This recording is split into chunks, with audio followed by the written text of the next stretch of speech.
The majority of people that suffer from idiopathic anxiety or generalized anxiety because of low serotonin, they also have gut issues. You show me a person that's truly depressed, and I'll show you somebody that's also suffering from severe gut issues, either gas or bloating or diarrhea, constipation, irritability, cramping, because the same neurotransmitters that affect these emotional states also are responsible for the motility of the gut, the speed of the gut. This is the most overlooked thing in all of bariatric medicine, because people that believe that they have all of these allergies, well, I'm allergic to wheat, soy, corn, dairy, blueberries, bananas, gluten.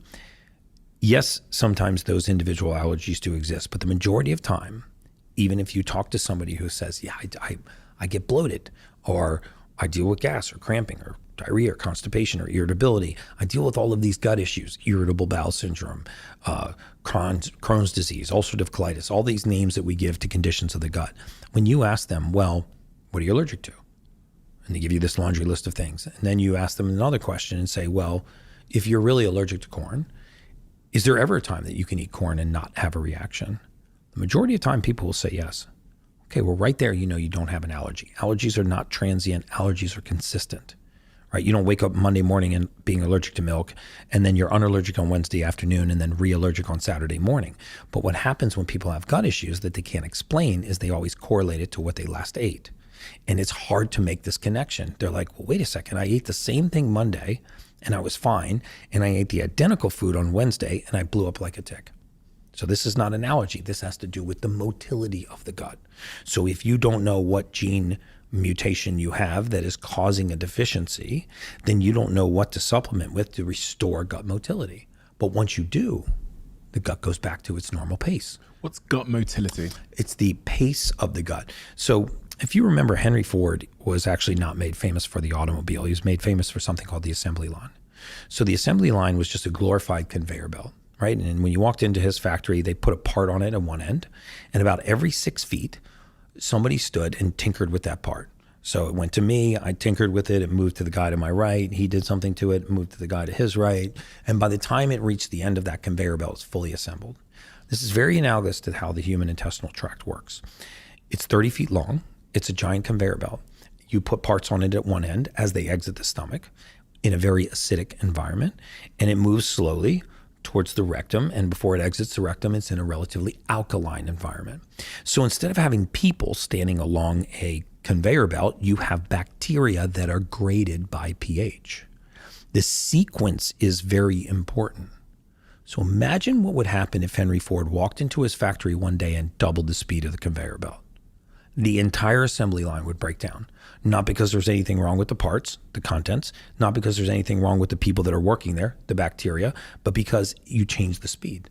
What if he went in there one day and reversed the conveyor belt? What if he just ran it in the opposite direction? It would screw the whole thing up, right? So by changing the pace of the gut, the speed of the gut, the conveyor belt, I've ruined this sequence of events. And I spend a lifetime trying to figure out what's wrong with the parts, what's wrong with the workers, what's wrong with the conveyor belt itself. Nothing. It's how quickly or slowly it's running, because the motility, this peristaltic activity, is affected. And once you supplement for this deficiency and you return that activity to normal, you find that all of a sudden these strange allergies eviscerate, and all of this gas and bloating and diarrhea and constipation and irritability and all of this inability to equate things that I'm eating back to what is going on in my gut seem to go away. It's true with all kinds of conditions. You know, we have subscribed in this world to the fact that we are so affected by disease and pathology. And once I get you to subscribe to the fact that you have a disease, and can get you to subscribe to a lifetime of medication. Serotonin, for example, 90% of it resides in your gut. So if you don't have it here, you can't have it here. So depression rarely begins in the outside environment. It usually begins in the gut. Now, it may be trauma that led to the deficiency, but the fix is not in a chemical or synthetic or pharmaceutical blocking the brain's capacity to uptake these neurotransmitters. The fix is in restoring adequate levels to the body so it can naturopathically make its way back up the vagus nerve and arrive to the brain. Similar things are true with anxiety. I mean, if you actually have ever suffered from or know somebody who's suffered from anxiety, if you ask them 3 questions, you can find out very quickly that their anxiety is not coming from a cluster of symptoms. It's not coming from their outside environment. It is coming from within them. It's coming from their physiology, right? I mean, if you know someone who's suffering from anxiety and you say, well, have you had anxiety on and off throughout your lifetime? The most of the time they'll say yes. And then if you say, can you point to the specific trigger that causes it? Very often they'll say no. I mean, yes, I know some of my triggers, but I could be sitting in a podcast just like this in a very calm environment. There's no threats around, and all of a sudden I get overwhelmed by anxiety.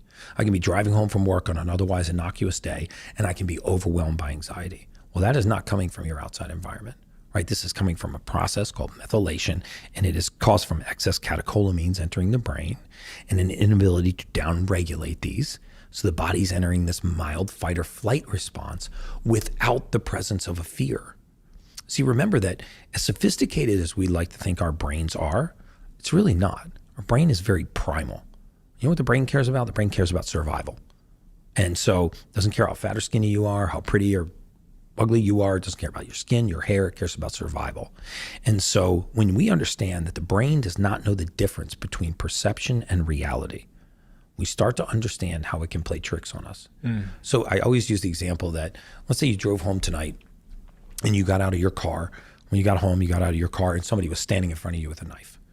It's a very real threat, right? You'd have a fight or flight response. Your pupils would dilate, your heart rate would increase, your extremities would flood with blood, your hearing would get very acute, your brain would flood with catecholamines. You are getting ready to fight or flight. But you could also be laying on the 30th floor of a condo building in bed and start thinking about getting eaten by a shark. There is zero chance of a shark getting out of the ocean, going up a 30th floor elevator, right? Coming into your condo and biting you in that bed. But you can have the exact same response. If you're watching a movie or something. Exactly. So one is entirely real, one is entirely perceived.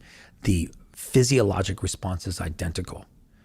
So now once we understand this, now we begin to understand how I can feel the presence of a fear, which is what anxiety is. It's a fear of something happening in the future. Usually is not going to happen, usually hasn't happened in the past, and is not likely to happen. But it's this fear starts to build up.